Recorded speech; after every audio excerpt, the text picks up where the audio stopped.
Biko megurko haneze marafa gị na onye bụ Aladume de melu mụ Chief Ebelizer Aladume Chinwendu achọrọ m ime emume ahụ 91 years Chineke goziri m wee ruo tata wee na-asị Chineke daalụ ya dukwara m gara anya agbakwa n'aha ọhụụ ya gozie mụ na ezinụlọ m na ụmụaka m ndị gbara mbọ ka mmemme wee dị n'ụdị ka Chineke gozie ha n'aha Jizọs. Amen. Chief ekene gị ego bọzụ na ekene gị wee na-asọ go ga-adịrị gị na mma ka mmemme anụ na-akwado ịga n'ihu biko bụ ka ọha na eze mara ka obi dị gị tata. Ọ dị m ka onye aka mụrụ tata eziokwu na m alọgo ndụ rinne mana ọ dị m ka aka mụrụ m tata maka na isi ezinụlọ m ahụrụ m ọtụtụ ihe dị iche iche ndị na-abịa ikele anyị na ụmụaka ma onwe ha alọ ha ebe a na ụmụnne m ana m enwe ọṅụ karịcha. Ọ ga-adị gị na mma o mụ na nwa m na-enwekwu ọṅụ maka na ihe ahụkwa ihe ịrịba ama wee na-asị na jọbụ ga-esite na mmemme anụ a na-eme wee mere gị ihe bụ ihe dị ụkọ na-enwetabeghị n'ezinụlọ a n'aha Jizọs. Ekele m gị o gaa okwu ị nwere ịgwa ndị ọha na eze ndị ikwu na ibe na ndị ụgọ gị ga-achọ gị wee bịa n'ụbọchị tata. Ihe m na-achọ ịgwa ha bụ na ana m ekele Chineke ọ bụrụ na m wee ezigbo mmadụ ma ana m echeta na ọtụtụ mmadụ mụ na ha mekọrọ ihe onweghị onye m hụrụ ebe a kịta eji m ụkwụ jee akwụkwọ n'ọgwụ anyị karịrị mmadụ lọrọ Enugu abụọ yebụfara mana ha lọzi ndụ anyị onye ekele Chineke na o mere ka m nọrọ ndụ n'ụbọchị taa ọ ihe ọṅụ dịọrọ m n'aha Jizọs. Amen. Ekene m gị anyị fụrụ mbọ ị gbara wee na-afụ na mmemme anụ na ga-abịa ka eme ya eme ọ bụ nsị na ihe dịkwa ha dị na Naịjirịa wee na-asị n'oziri ka eme na-asị ijide ka iji na ọ ga-adị gị na mma o jebụ ga-atụkwasịrị gị ogologo ndụ n'ihe n'ogologo ndụ wite ahụike ị ga-alụkwu mmụọ 100 and something years ọ ga-adị gị na mma o o nwere afọ a na-etu gị etu? Afọ a na-etu m Chief Chinwendu Ebelizer. Chief Chinwendu Ebelizer Igwu Boz and the whole Boz Empire Media na-ekene gị o wee na-asị na Jehova ga-emere gị amara o nwere ekpere na ekpere ezinụlọ gị anụwa? Ekpere nwanne m nwoke nyere anyị abụ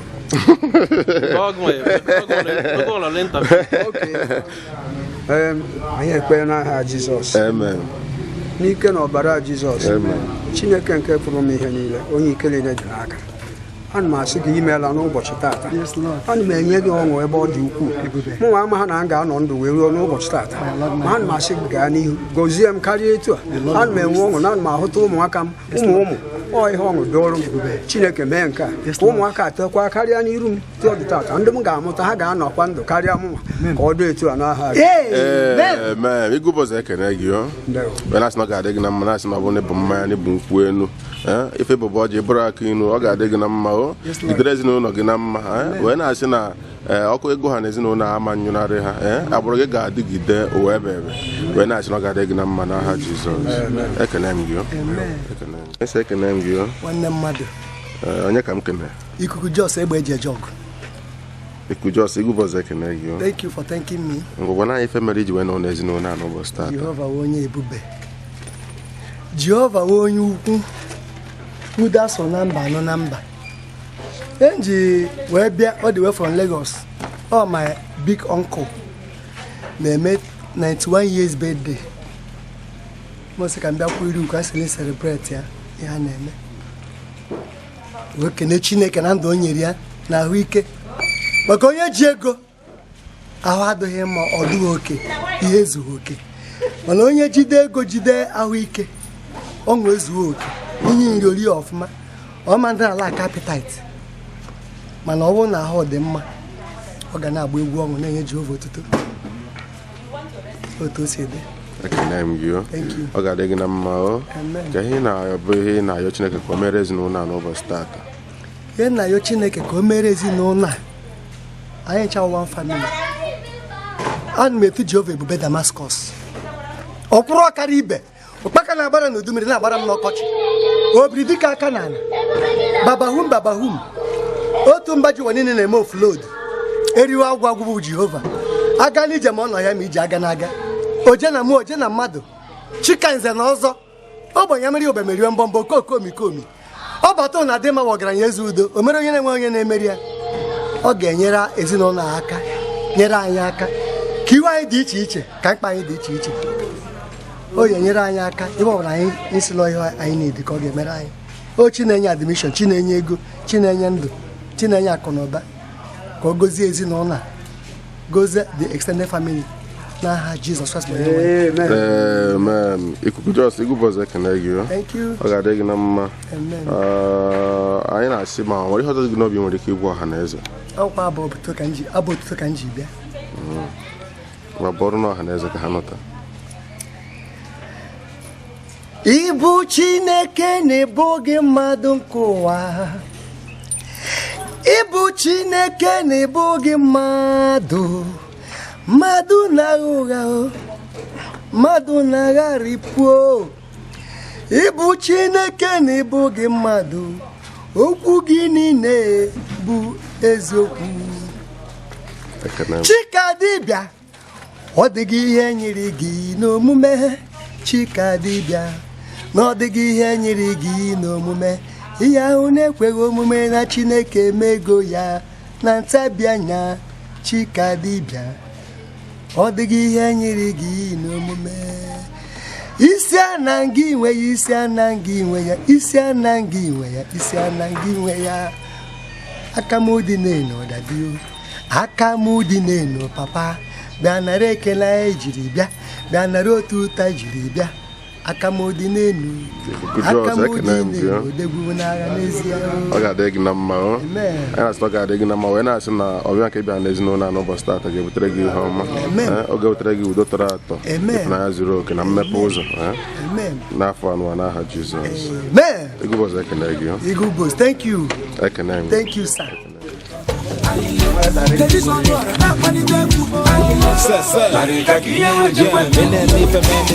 Making sure my Masaya, and I shot the Sabbath of a man, a gala, a ham man, Malona Bazaya, Asana Pasa, just Malona Lata, I'm happy family, William Cambali, I want one uncle, Namasama country.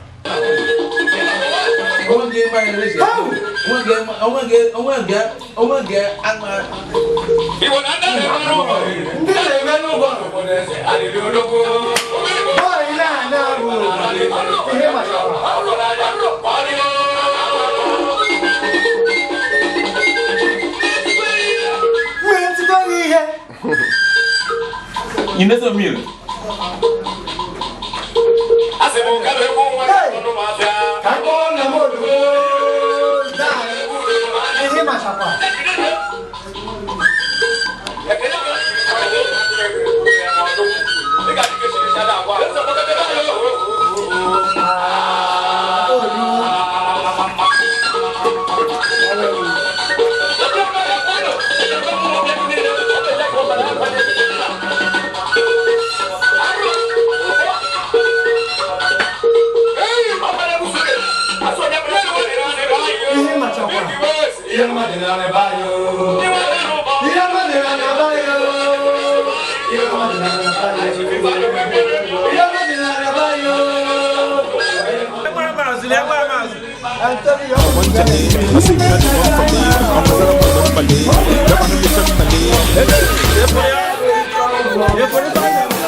Shashiwe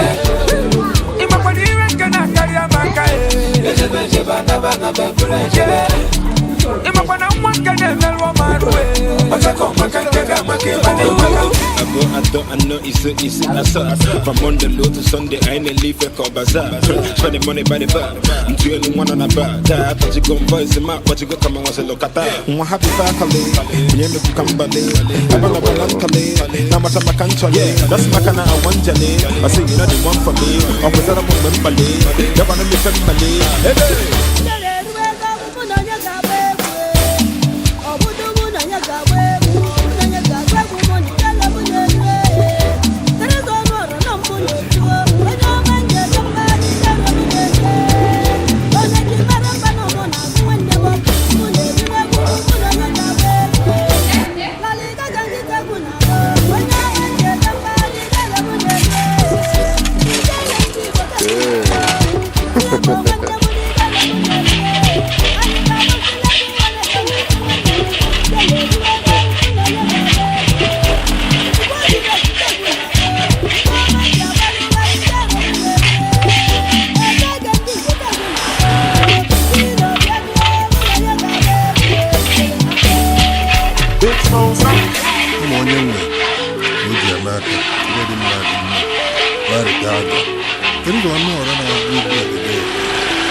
Good morning.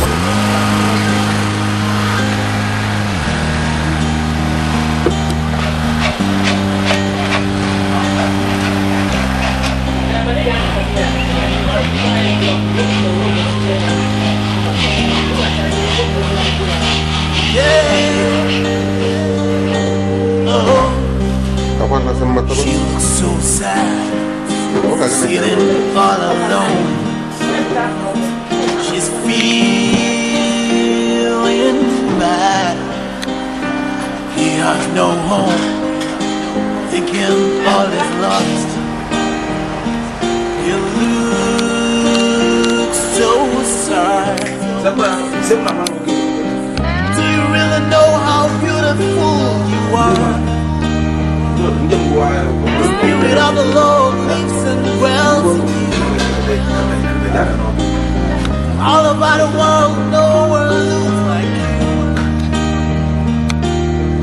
You can put a smile on your face. You're beautiful. You're beautiful. The Spirit of the Lord lives and dwells in you. You're beautiful.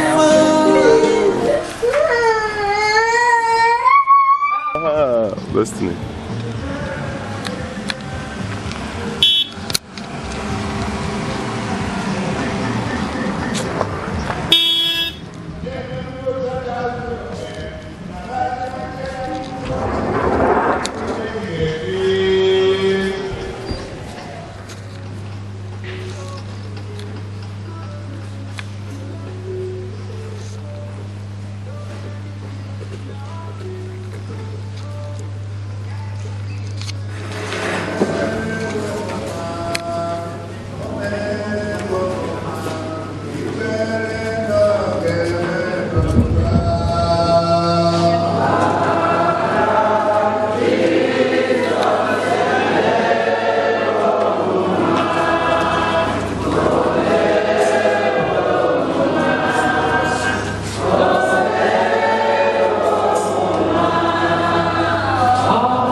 Please, no movement at consecrating communion. Please, no movement from any angle. One forward.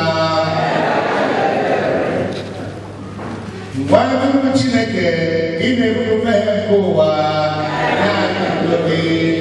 And ebere go to man and Madeline.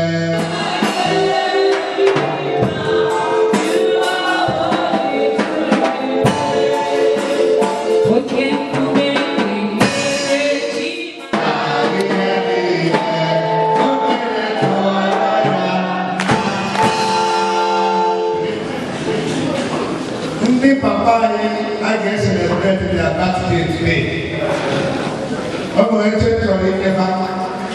So, I never never 91 years and 80 years. I'm no friend. So, can I tell you that the woman I want to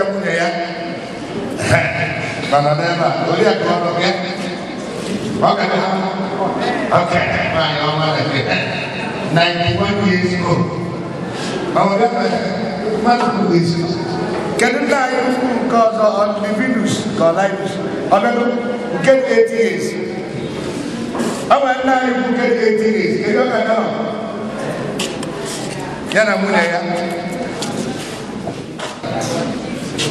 Thank you. But Munia see to go to get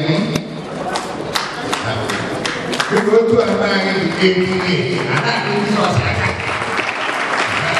That's what we 80 years, but I don't know what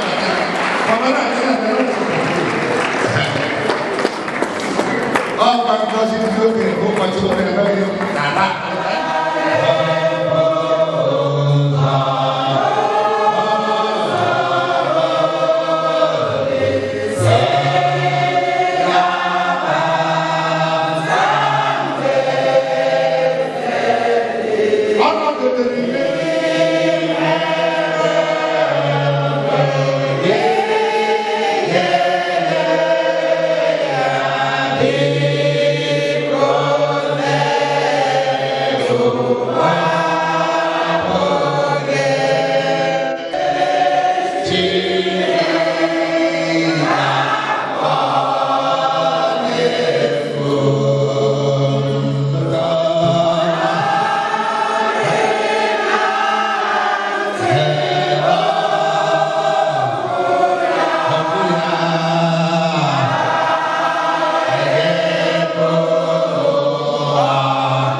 Hallelujah.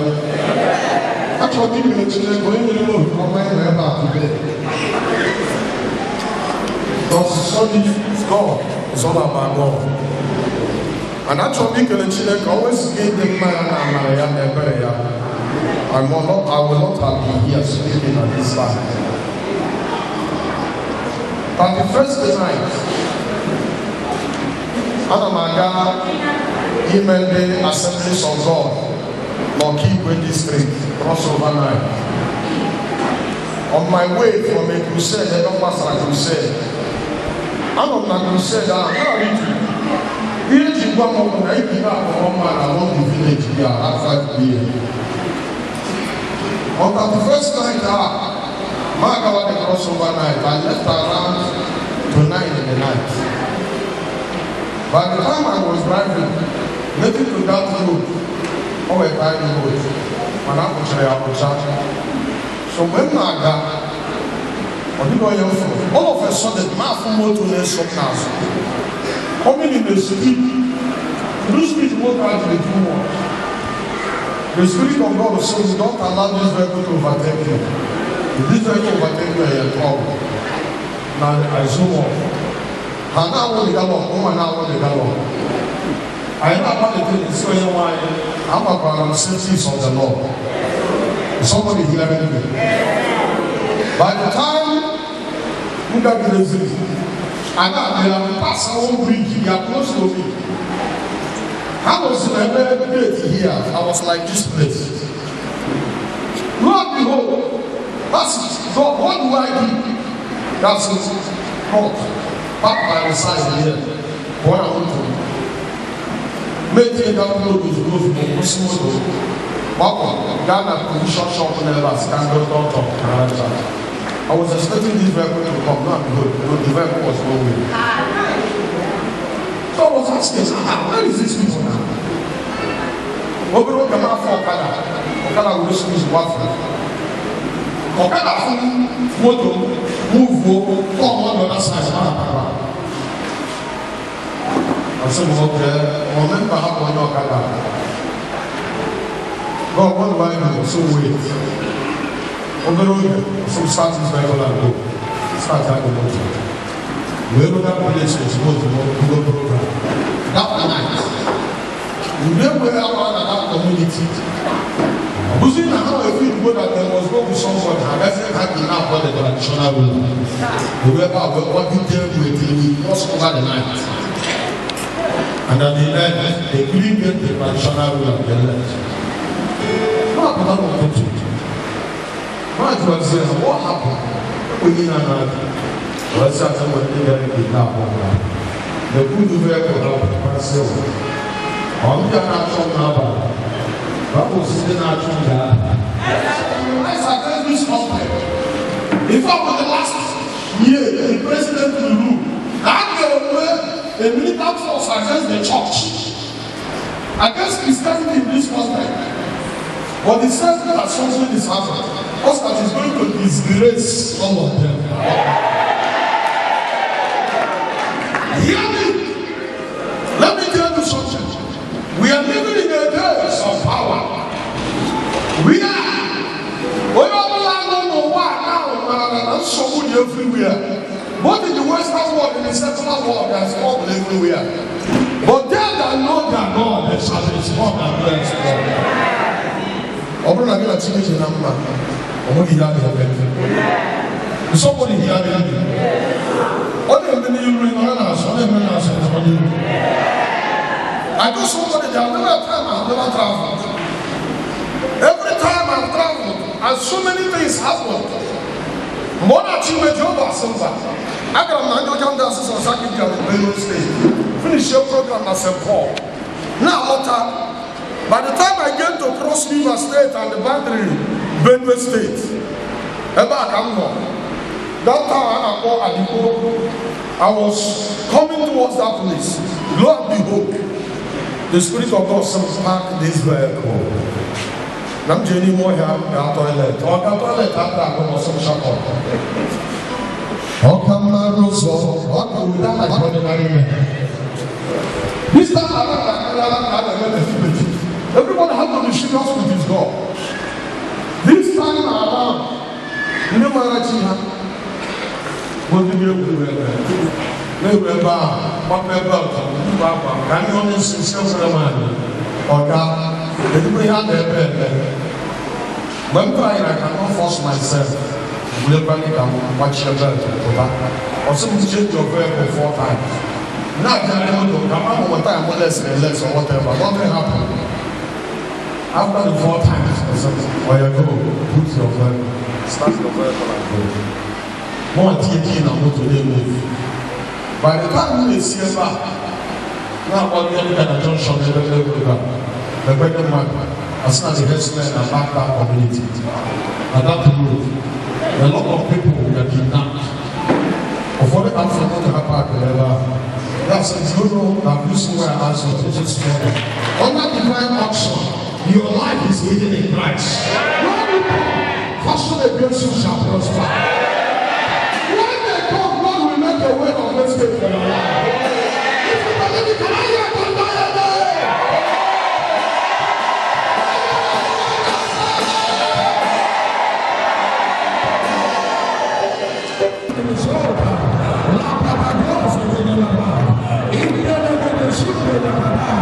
Jesus elected the Rosa.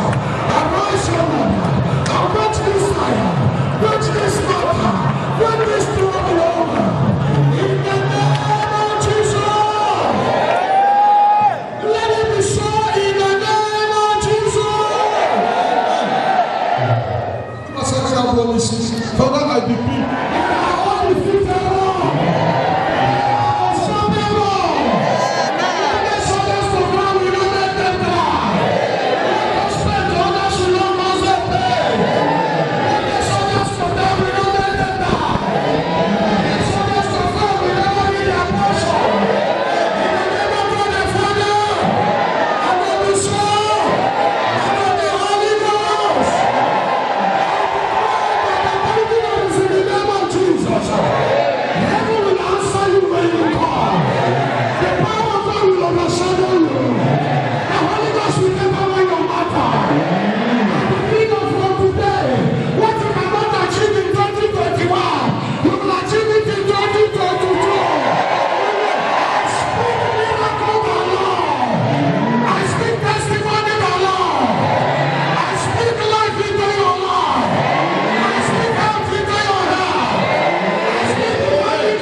Yes, I want to pray for some people.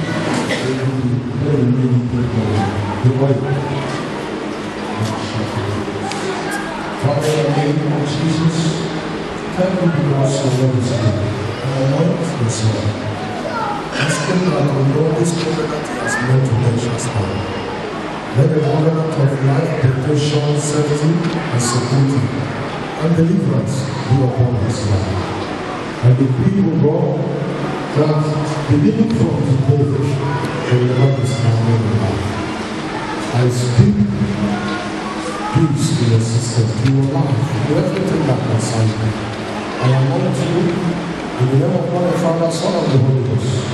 That the covenant platform of the Lord under divine security die and protect you all. In Jesus' name we pray. It's a covenant season.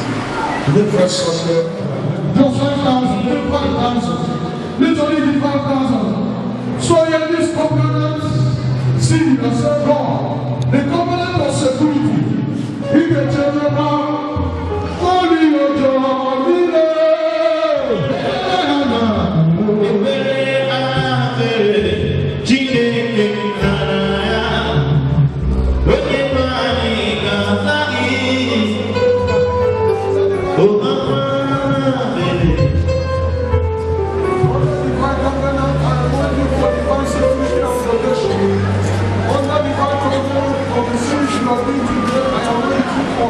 Protection, for security, for guidance, in the name of Jesus. Father, this is the one you can bring you, Father.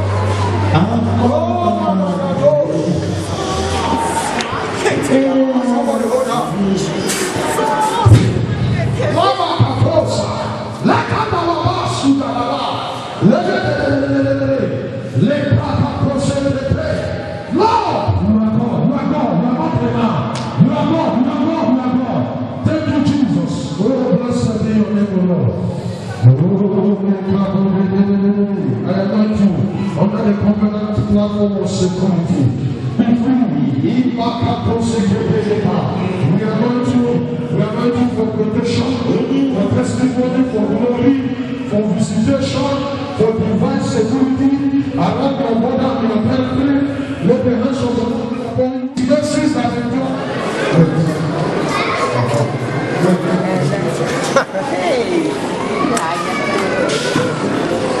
Wait.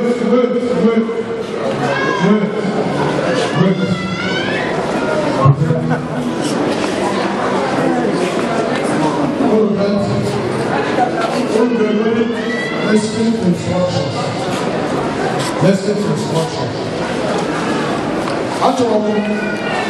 It's your opportunity. You didn't know how to talk, how to look this papa. Literally look at this papa. Literally look at this mama. Literally look at this papa. You'll come. From 1,000 naira to 5,000. Come and take something. The Jew put 20 naira, so that paracetamol is 20 naira now. So if you are coming, come with something that is reasonable. You are in a spiritual matter. From 1,000 upwards, come and shake them and contact the grace of utility. Come and contact this grace. APR said, I want to take it. Father, I want to be part of it.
Praise the Lord. Hallelujah.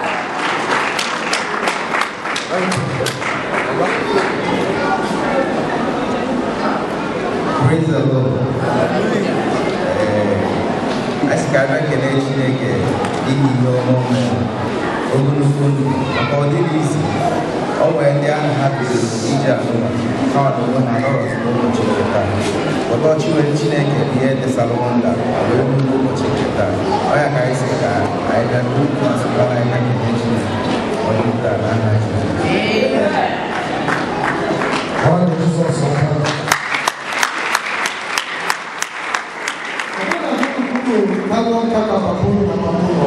Yes.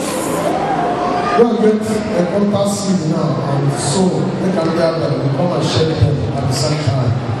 We are just ready in the name of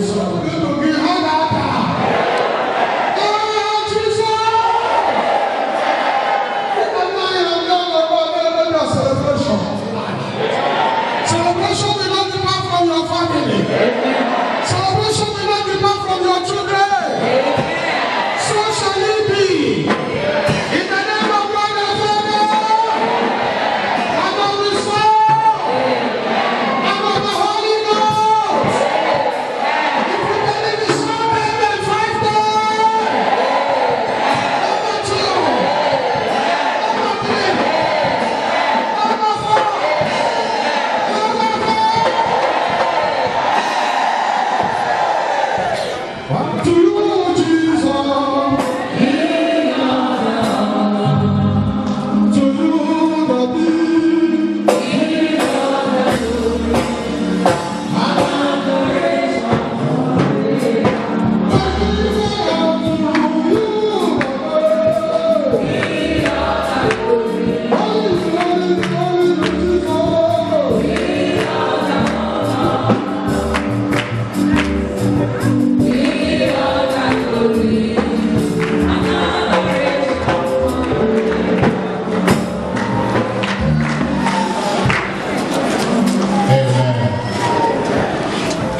Also, when I see she around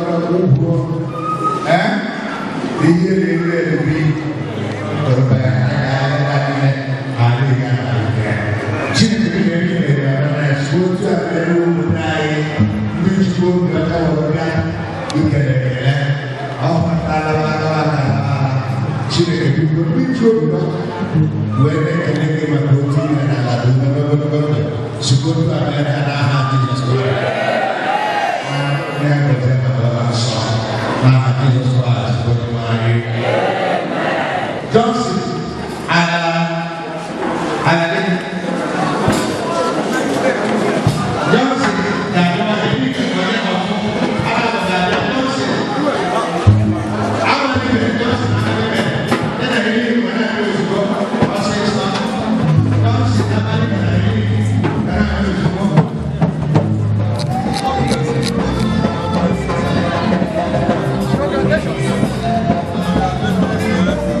abụ nwa afọ ezigbo nwa achị nke dị n'Oji River obodo achị maka Chinwendu achị bụ dachi bata obodo achị udo na achị isi